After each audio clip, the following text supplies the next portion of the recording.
Welcome to our very first web editor meeting since we launched our new site. Woohoo! We have a lot of information to jam-pack into this session. I will quickly introduce myself and then we'll just dive right in. If you don't recognize my voice, I am Sally Ridenauer. I'm your Chief Web Content Strategist. That means I'm your go-to person for help when your lead web editor isn't around. Today we're going to cover a lot of great things. And maybe we can, there we go, there's the agenda. We're first off going to talk about some statistics from our new site. Then we're going to talk about some bugs and issues.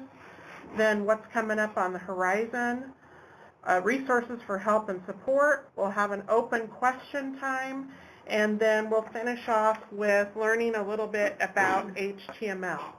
This session will be recorded. You can ask a question at any time. We ask that you mute your phone if you're not asking a question. You can also use the chat feature in Join Me to ask a question.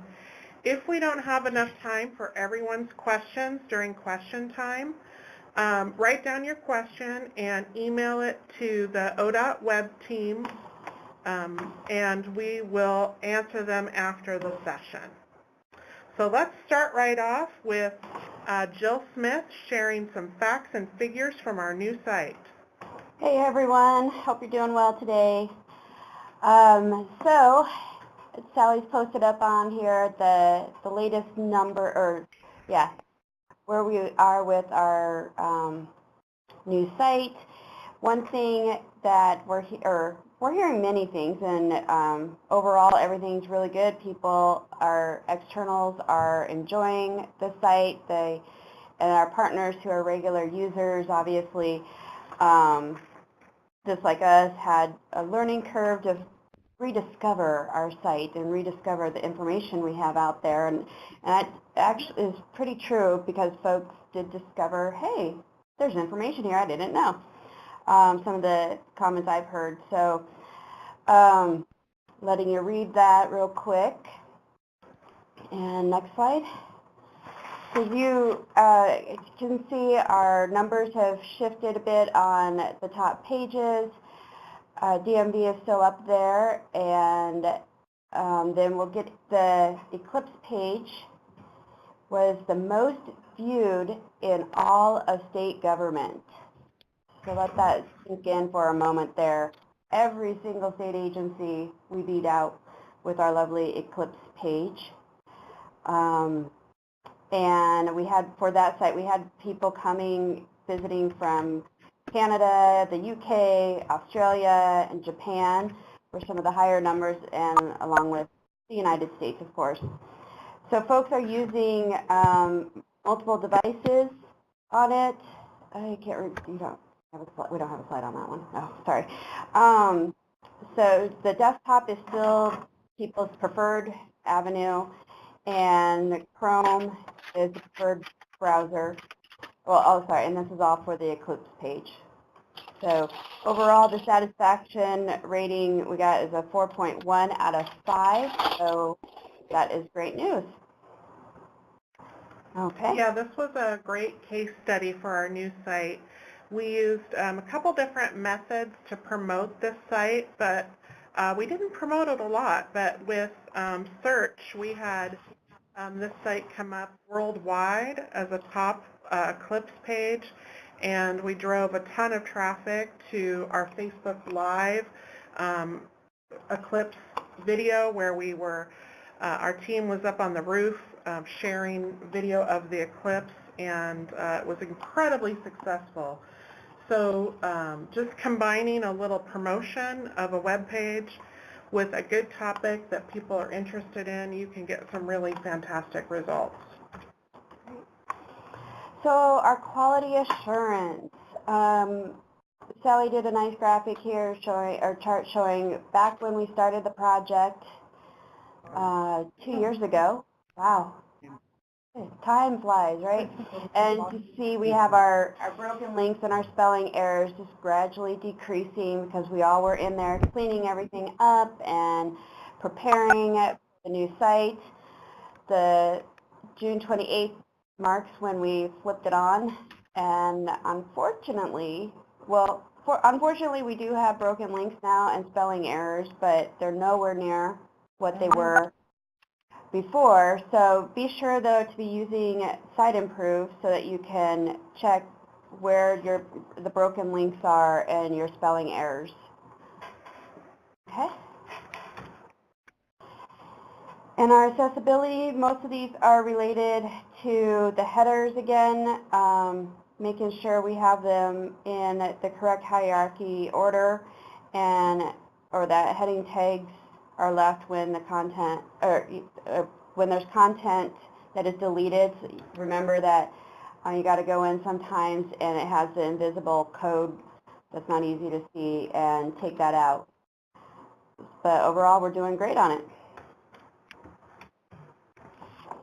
And this is where our satisfaction is lying on from our users. So watch, Sally, I believe you have feedback, right? Because Yeah. we're receiving them. Yeah, for those of you who have Site Improve access, be sure and go into feedback and look for feedback on your pages.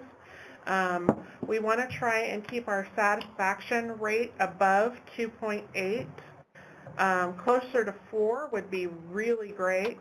One thing you'll notice when you look at your feedback on your pages is that sometimes the feedback is not related to the web whatsoever. It's just people saying, gosh, I wish you would fill this pothole, or I wish you would do this, or I love Jesus. So, if you weed those ones out and then recalculate your satisfaction rate, I think you'll see that your satisfaction rate is even higher than the overall agency satisfaction rate. Do note that this rate is higher than other state agencies fairly significantly. So good job, everybody. Okay, so let's move into some issues and challenges. I want to show you where you can see the current issue list. So I'm going to toggle the screen here to the intranet real quickly. Okay, so when you're on the intranet homepage, if you go to topics N through Z and you scroll down to Web Toolkit, here's your one-stop shop for everything web-related. And as you'll notice right here, it says Issue List. Scroll down to the bottom of the page. So if you scroll down, here are the issues right now. You'll see that there's a status. The ones that are active means those are open issues that we're pursuing a solution to. The ones that are resolved means that the solution was found. Ones that say closed are usually related to an issue that's not something that we can fix or NIC can fix. For example, there's a known issue with SharePoint and some browsers where sometimes when you're typing text on your page, the cursor will jump and repeat your text, or it'll jump to a line below or above. When this happens, the best thing to do is to slow down, place your cursor in the page and add just an extra space, and then start your typing, and then when you're done, remove that space. And that's generally the best solution. So that's what a closed issue is. You'll see we have 5 active issues right now. The one that I think the two that people are most concerned about right now is we are having some sorting issues with data tables. NIC is updating the data table code to resolve this issue, and they're also adding some additions to the data table, some advanced search features to the data table, and that will be rolled out on October 22nd. I wish it was sooner, but it's not.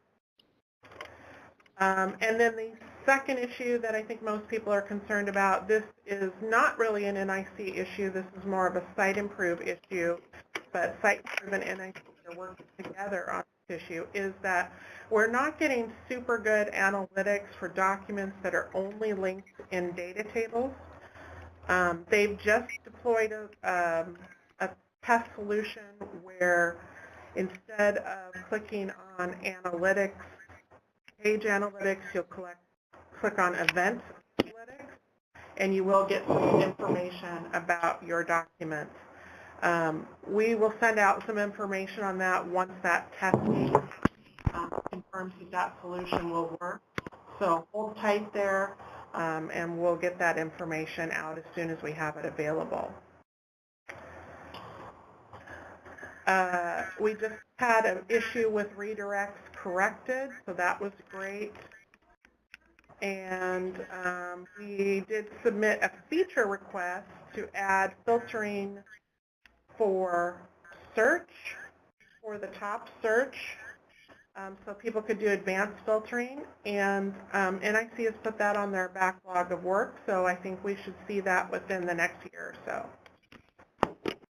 This is where issues are going to be posted. If you have an issue to report, there's a little blurb on how to report it. The first thing to do is to check the issue list and see if somebody else has reported it. Next step is to contact your division lead web editor. If you don't know who that is, click on the list, and here's the list of who those are.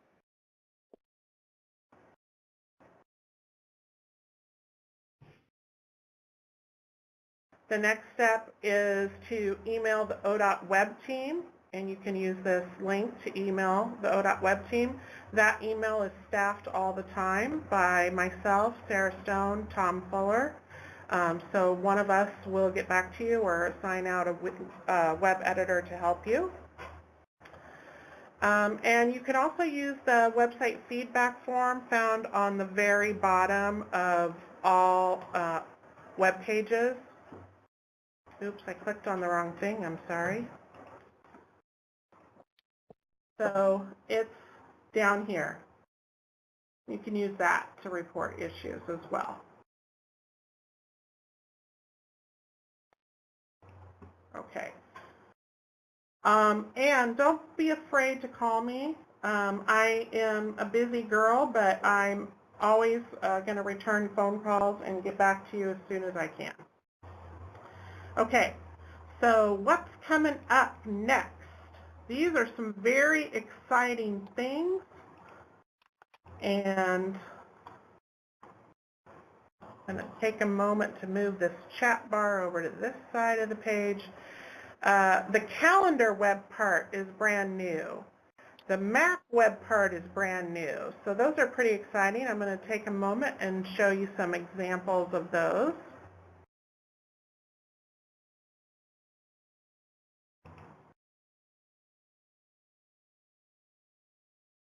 Calendar and map. Okay. Okay, the calendar web part, it is exactly what it looks like. It's a calendar. And you can put events on here. And here's an example of what it would look like. Notice how there's no links here, though. There's no links yet. So that will be coming up in a future release. But feel free to play with it, give it a try. You use the calendar list to populate it. And I will show you on our training page. So here we are on our main web resources toolkit. And if we click training and we click internet training manual, here is a tutorial on the calendar web part and one for the map web part.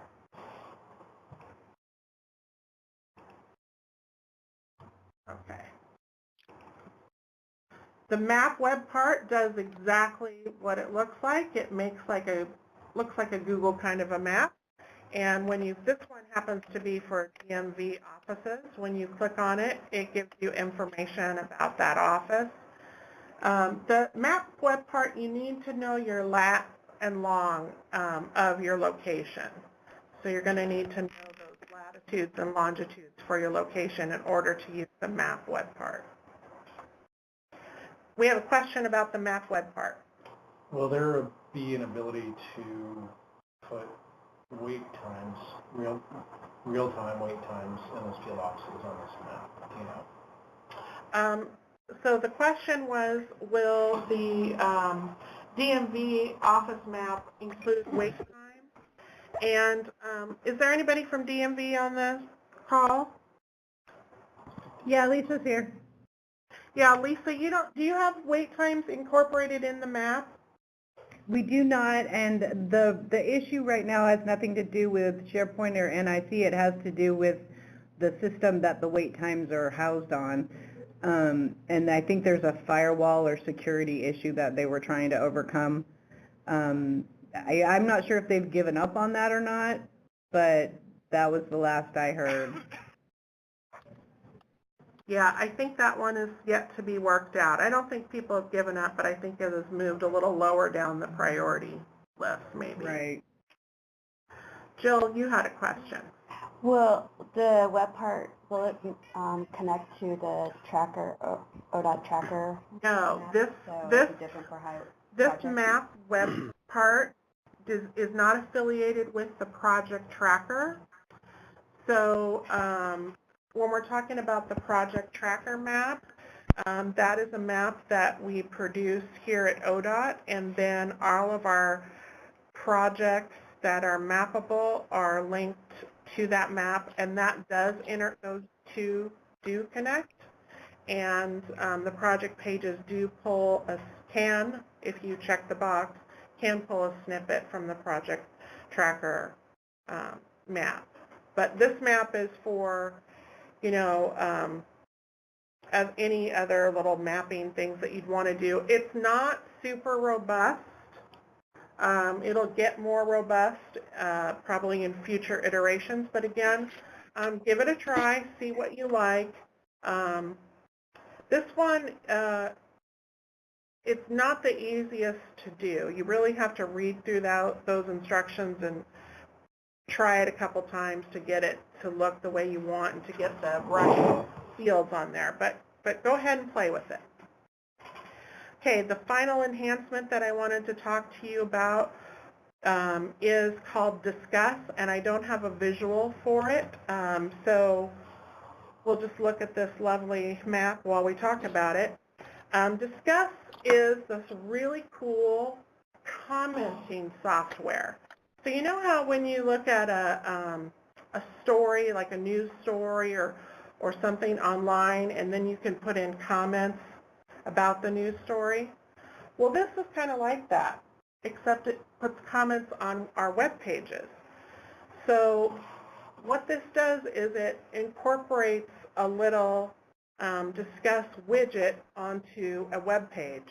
And when you would want to use this is when you're maybe taking public comment on something, or if you want to get people's opinions on things.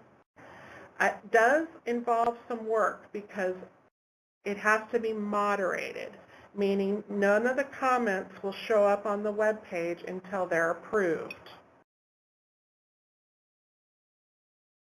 Okay, so if you're interested in using Discuss, please do contact your lead web editor and then call me. We are going to be running a test for the Connect Oregon program. They'll be the first ones testing out Discuss, and then we'll go from there. So we'll give it a try, see how it goes.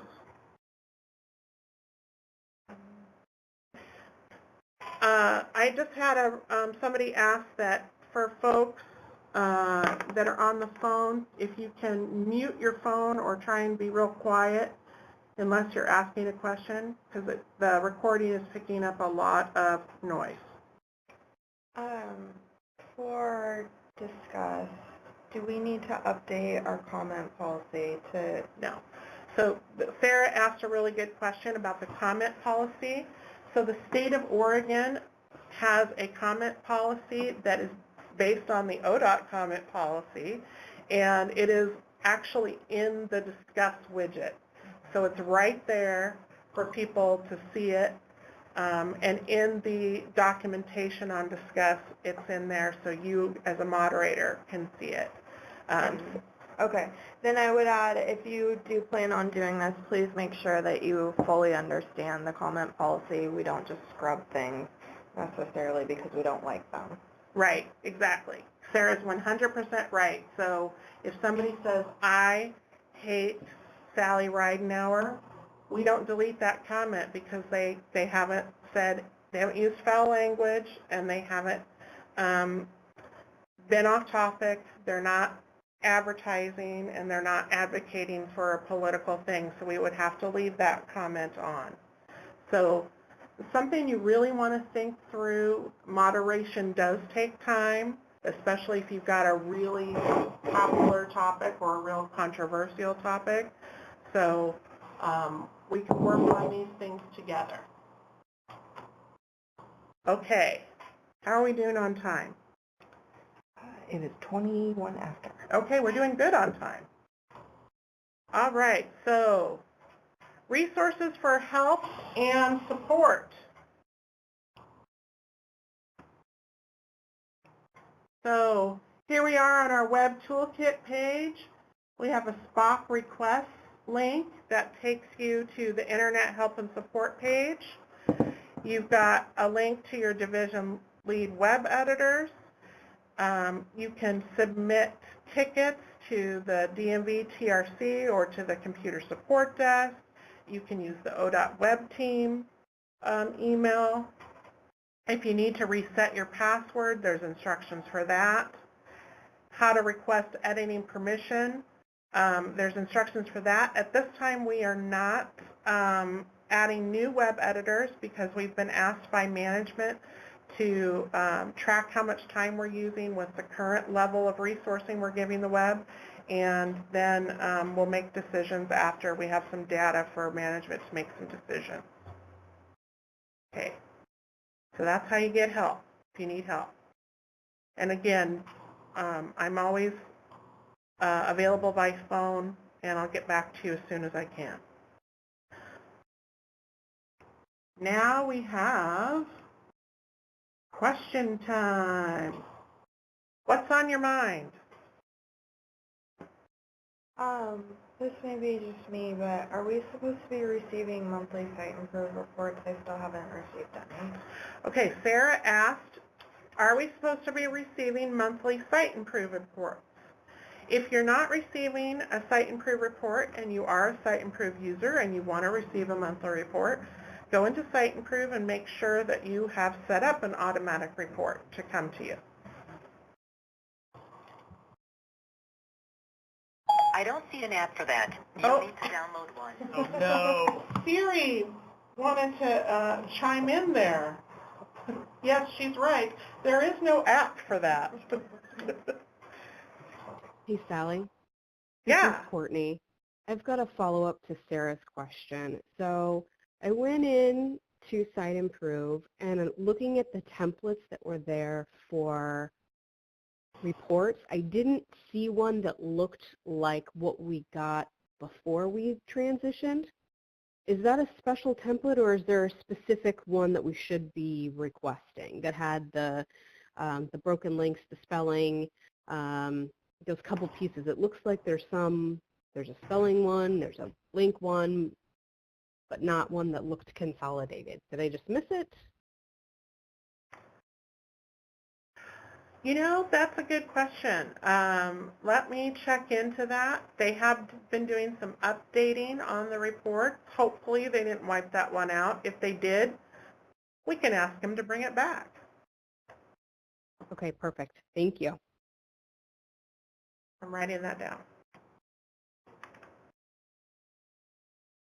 What else? Question on the chat. Jill, can you read that? Can you move it over a bit? Has there been an update on ADA requirements regarding research's reports? We have hundreds of reports dating back to the 70s and have yet to receive clear guidance on what we're doing with those. Bringing your reports up to accessible online accessibility, you really should concentrate on new reports going forward. Obviously, reports going back to the 70s, it would be very difficult to convert those into an accessible format. So I would concentrate your efforts on new reports going forward. And then, like, if you have some popular recent reports, then those would be like a second level priority. Ones that actually could be converted into an accessible format. A lot of your reports, I'm guessing, probably can't be.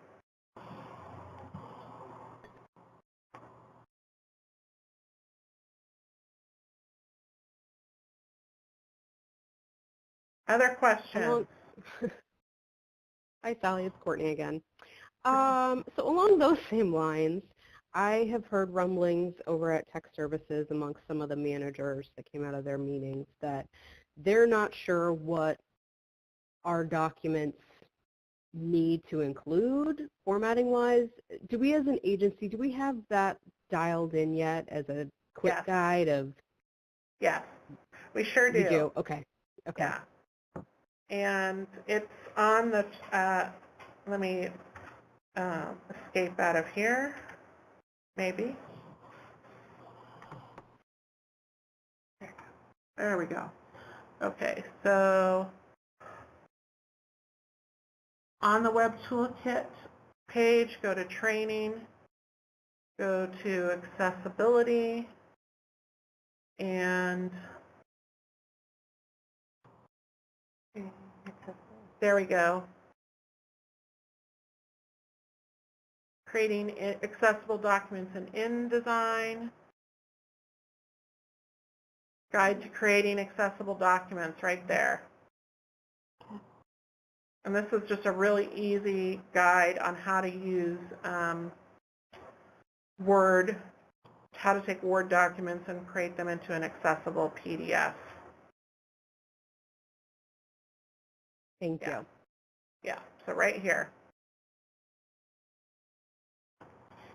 At the agency level, I believe there is a plan to work on accessibility as an agency. I haven't heard any updates on it recently, but I do know. Is there anybody from the forums team on the call? I do know the forms team is working on making forms more accessible, and they're doing new forms or forms that are up for review or renewal. So that is an effort. Good question. This is Jill. Where are we at with the, I know this is for the external site, but a lot of questions I'm getting are on documents that are internal. How accessible do they need to be? That's a good question, and I think that that hasn't been determined officially. I think that someone was going to reach out to USDOT and figure out exactly how we need to comply with that, but I haven't heard an update on that. Has anybody else heard an update on that? Yeah. All right, stand by. Yeah, I've heard it both ways, so I'm not sure. How are we doing on time? 10 more minutes Okay. Left total? before you need to start your time. Okay. All right. So any other questions? Pam, did you have a question? Yeah. How do we need to request a site improve account? That's an excellent question. So, under training, let me close this little doohickey here. See, we have web analytics. If you click on that, and you click on Site Improve, that takes you to a page about Site Improve, how to request access, how to get help, and links to the Site Improve training tutorials. Our next web editor meeting our training topic will be Site Improve.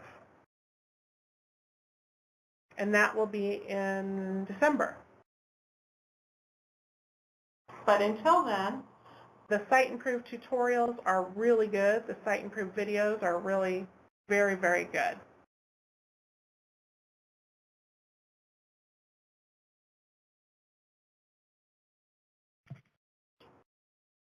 I have another question. Yes, this is Frida. I saw on my page it says color contrast is insufficient. So what do I do with that? So things like color, we as web editors, we can't do anything about it unless it's in an image that we have brought in.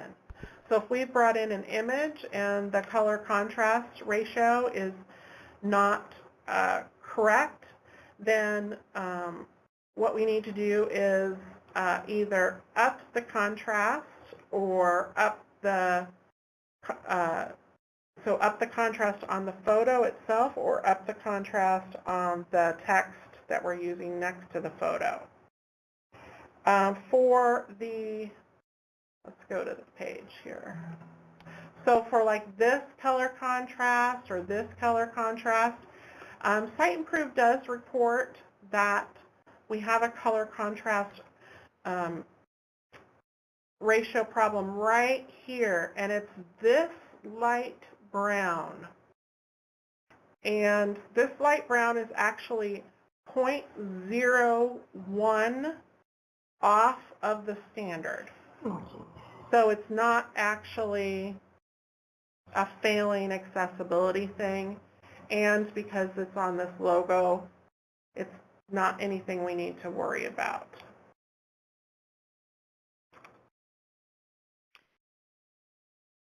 Good question. This is Sarah. When can we expect auditing to start? That is another good question. So Sarah asked, when can we expect auditing to start? Well, we'll be reaching out to the lead web editors very soon to ask them what time of year they want to do their audits. Some sections, I think, want to do them yearly, and some want to do them biannually, so once every other year. So once we establish that schedule, then we'll share out that information. So for Highway, we have a schedule set up. Do you want me to send that to you? Yes. Okay. There's a question on the chat. You're preparing for some we're preparing for some staff turnover. Do you know when the next editor training is scheduled? That's a great question. So we're preparing for some staff turnover, and we need to know when the next web editor training will be scheduled. Right now, we just had 6 people in the last class, so we haven't scheduled anything. So reach out to the ODOT web team email address and let me know about how many people you have scheduled, and we'll work something out. We're going to do a makeup session for a couple people who got sick during our last web editor training, and it wasn't due to the training. They just happened to be sick before the training. So we're going to do a makeup session, so maybe we can combine.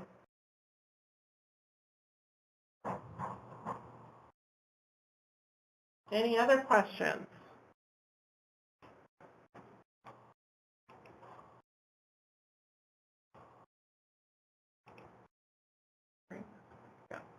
So, if I don't hear any other questions in the next couple seconds, if you think of something email ODOT web team, and we'll follow up with you after the meeting. Hi, I have another question. In the summary, under the editor, say geo editor issue. So that means I don't need to do anything. But then in the AA issue, there is a 1. So, I mean, how do I know when I need to go in to fix something or not? Because there are a lot of them, they say no error, but there's an issue. What that means. Oh, for accessible, so you're looking at your Site Improve Accessibility Report, and you want to know when you need to look at it. So if it's a web editor issue, that's usually something you can fix. If it is a webmaster issue or a web developer issue, that's usually something you can't fix. Okay. If you don't know how to fix the issue, reach out to your lead web editor and she'll work with you. Your lead web editor is Pam Case. So reach out to Pam and she'll take a look at it and work with you on fixing it. Okay, thanks. Great question.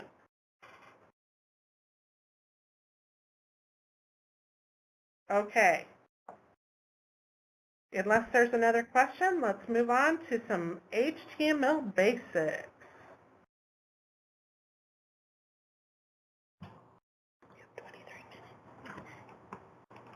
I'm going to move the chat screen over here.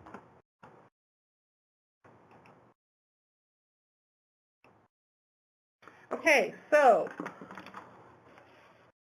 HTML basics. What is HTML? HTML is short for Hypertext Markup Language. It's a standardized system for tagging text files to achieve font, color, graphics, hyperlinks. It's basically how computers know how to make a page render and interact. It consists of a series of short codes that are typed into a file automatically by a content management system like SharePoint. So when we type things into SharePoint, it automatically codes them in HTML. Or in the olden days, it was done manually. You had to manually code everything. HTML is different than cascading style sheets. So cascading style sheets describe how HTML elements are displayed on a screen. So for our site, we have State of Oregon master style sheets that pick out the colors and fonts and paragraph spacing and all that good stuff, and then that tells the HTML how to act. Generally, only developers can access CSS files. So we, as editors, we can't get into our CSS files and change those. Those are done at the developer level. But we can, as editors, get into our HTML and make minor corrections. And this can be really handy. So that's what we're going to focus on today, is how to go in and make those minor corrections when something goes wrong with your HTML.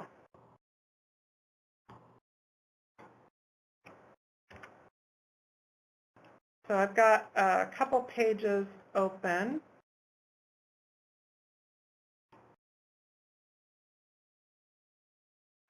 And I don't think this is going to be in our way. We can put it over here. So how do you see the HTML in your page? You go into edit mode. You put your cursor in your page, and then on your editing toolbar, the very last item is HTML. You click on that and click Edit HTML, and a little screen pops up. This is your HTML source code. On this particular page, we have nice, clean code. You see it's just a heading code, paragraph code, nice and clean, no extra stuff in here. It's nice and clean. Yes, Pam? What does that pound 39 semicolon mean in line 2? Pound 39 semicolon means that there is an apostrophe. That is the HTML for an apostrophe. So it's won't, W-O-N, apostrophe T. Good question. Okay, so that's how you see your code. Okay, so this is great. It all looks good. It's just fine. Everything's the way it should be. But sometimes, as we know, things go wrong. So here's our bad code example page. Sometimes if we cut and paste directly, actually all the time, when we cut and paste directly from Word, we get some Word code brought over and we end up with something that looks really bizarre and strange. This one I really made look really ugly just to show you. It usually won't look this bad, but for demonstration purposes. So I'm going to be in edit mode, and on my editing toolbar, I'm going to look at my code. Look at the difference between this code and the code we just looked at. Div style padding, H1 style margins, font face Cambria. Ugh, look at all that. That's just gross. That's just so much gross code. In this situation, how you would correct it is highlight it all, delete it, and start over pasting your text in by cleaning your text. And what do we mean by cleaning your text? So that's what I'm going to do, is I'm going to do that. So I'm going to close this, and I'm going to go here, and I'm going to copy this text. And go back into my HTML.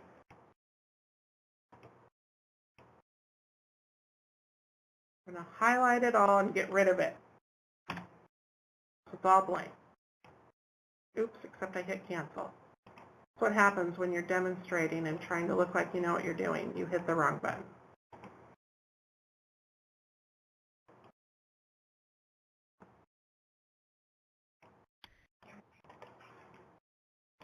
Oh, Pam whispered to me that I forgot to delete.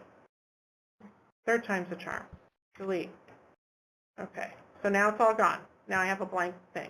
So how do I clean up that code that I had? Well, you can use Notepad. Notepad will strip a lot of the code. But our new favorite tool is the HTML stripper site. Be careful when you Google this. Yeah. I don't want to Google that. It's striphtml.com. Striphtml.com. Striphtml.com. And all you have to do is paste in your text. Also, I should tell you that this site works best in Chrome. So I'm going to switch over to Chrome and do it.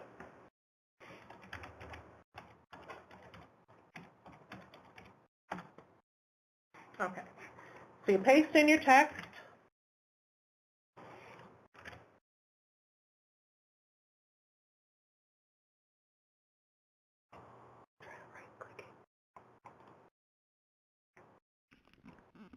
I think I didn't copy my text. So I'm going to grab some text really quickly for demonstration purposes. While you're doing that, Sally, this is Kim Rice, what does it do wrong with Explorer, Internet, IE? You know how our Internet Explorer, sometimes you get this when you're on a web page, do you want to display everything, or this Explorer is trying to recover this page? That's the error that you get. It's not doing anything wrong. It's just that it just gets hung up. Yeah, it gets hung up. So I've copied some text from Word, and I'm pasting it in. Then I click my Strip HTML button, and there we go. There's our nice, clean text. I copy that, and I go back to my page.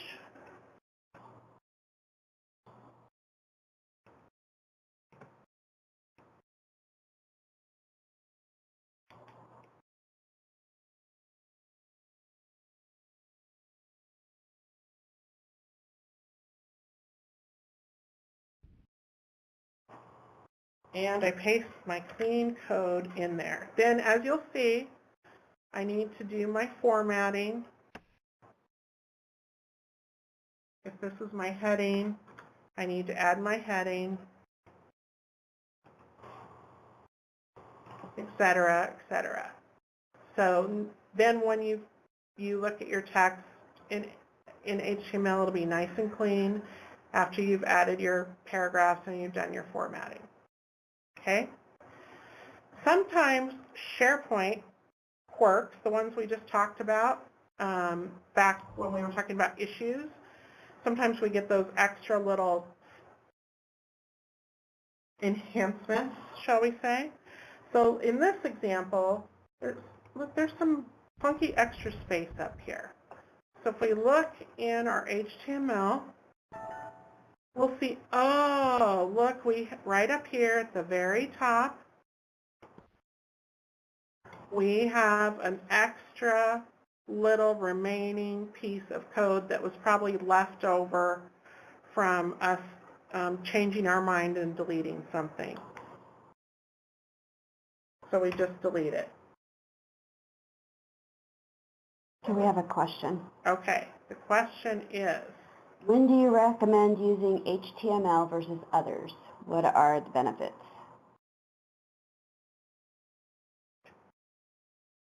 I think I need some clarification on the question.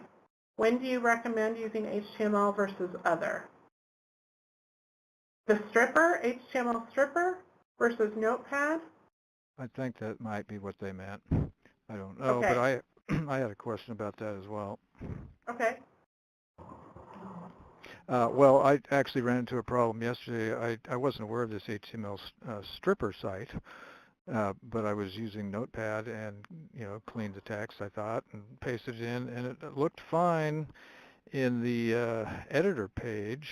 But what I did was I used the indent button on one sentence that I needed to set off instead of bullets. I didn't want to use a bullet, but on the text where I hit the indent, it increased the font size, but I couldn't see anything in the HTML code about it, and I couldn't get it to stop doing that. I couldn't get rid of it. I'm not an expert in HTML, but anyway, maybe that won't happen with the stripper page. I was using Notepad, so Right. I guess try that. I think, Kim, that you have found one of the things that Notepad doesn't necessarily strip out. And that is, like, if you paste text that has been indented or bulleted, it won't strip out the bullets or the indents. Yeah.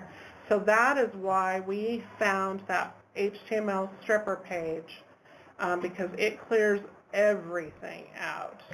Well, actually, I did the indent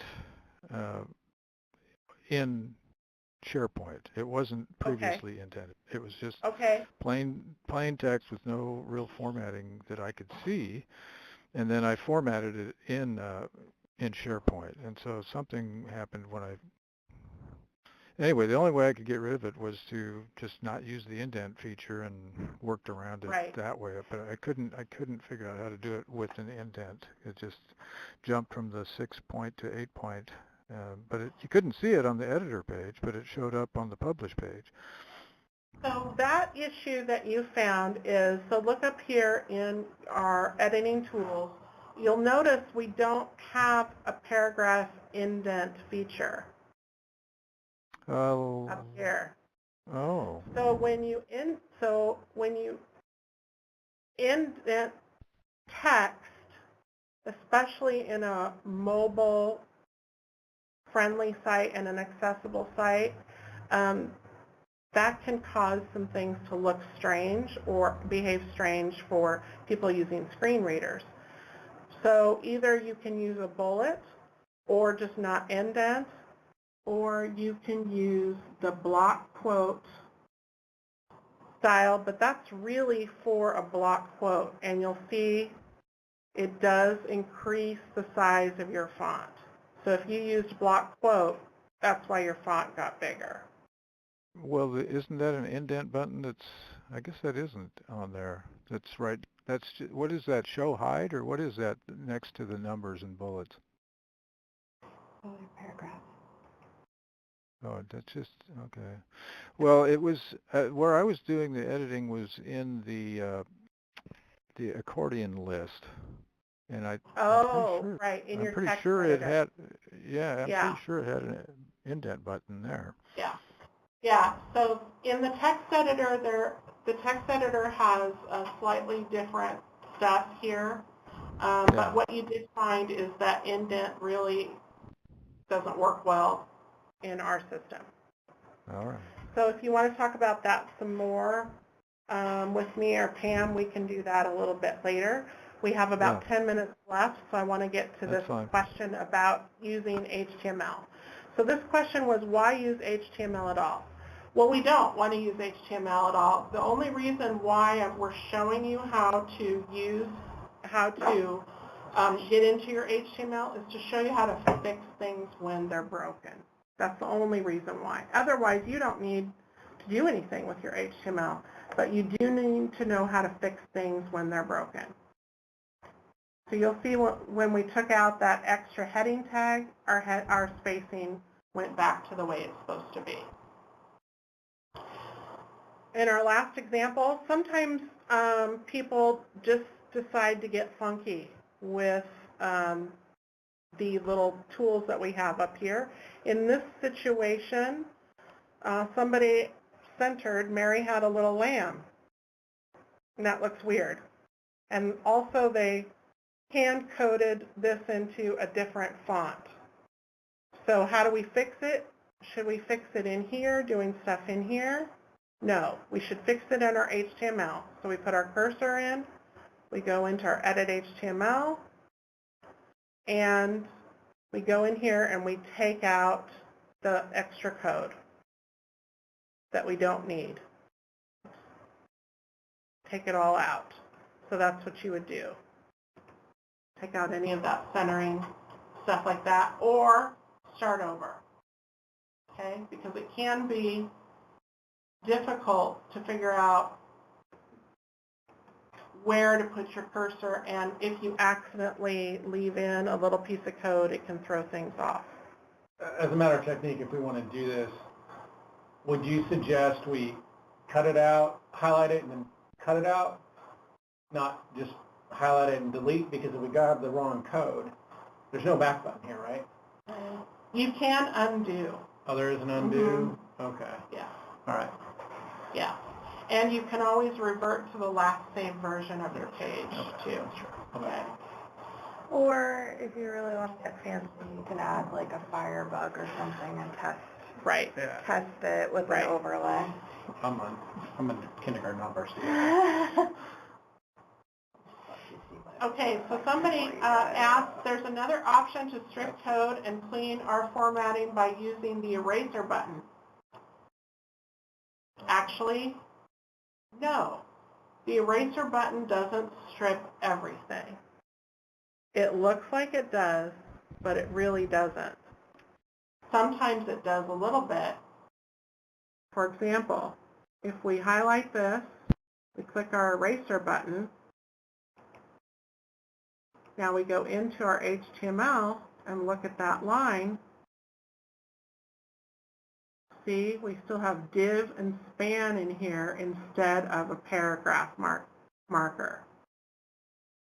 So this may not cause a problem today, but tomorrow, if we need to add something or change something, this div and span tags can cause us problems. So how could we change or fix that particular line now? So if we want to fix this, we put in our paragraph tag.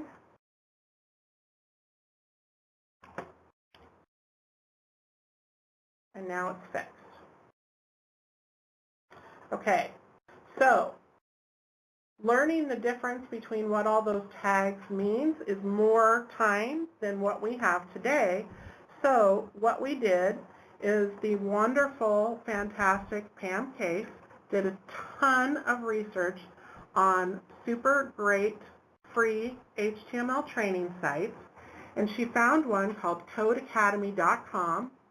It offers free training, and there's a link right here.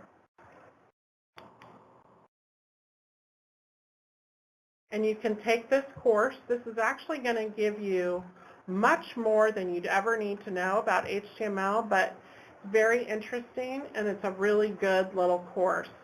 There's little exercises that you do and all that jazz. I'm going to take you to the intranet,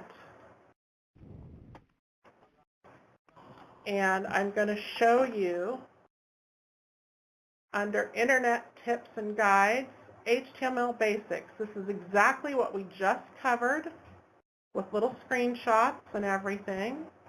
And at the very end, there's a link to the Code Academy. After this session, we'll send out direct links to this document, okay? We have 4 minutes left, so in those 4 minutes, does anybody have any questions about finding how to use your HTML? Anything? I have a question not related to HTML, but a PDF file. And Okay. some of the link in PDF file, I mean, because we got a new site, and so do I need to recreate the document and publish the new PDF with the new link, or just leave the document as it is because it's a past document? When you go and update your documents, you definitely want to add the new links.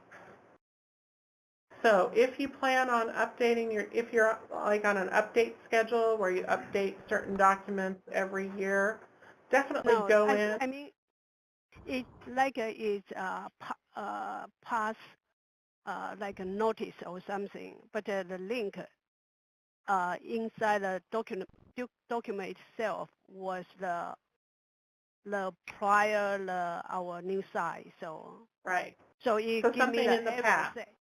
Yeah. It gives me the error, say the link error in PDF.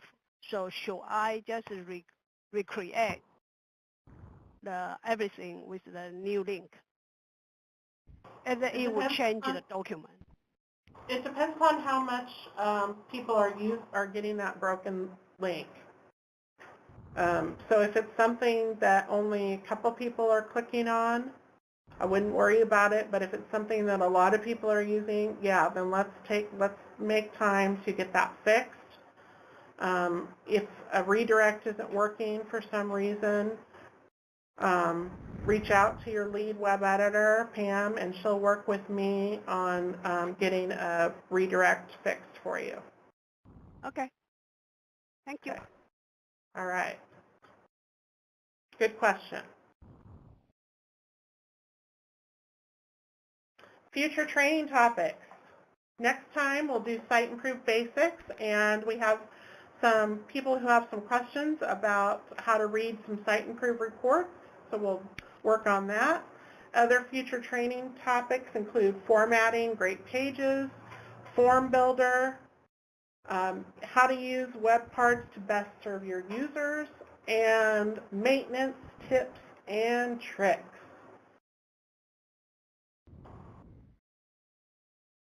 Thank you so much, everyone, for joining us. We will end this session, and we'll get the recording out to you and links out to you later today.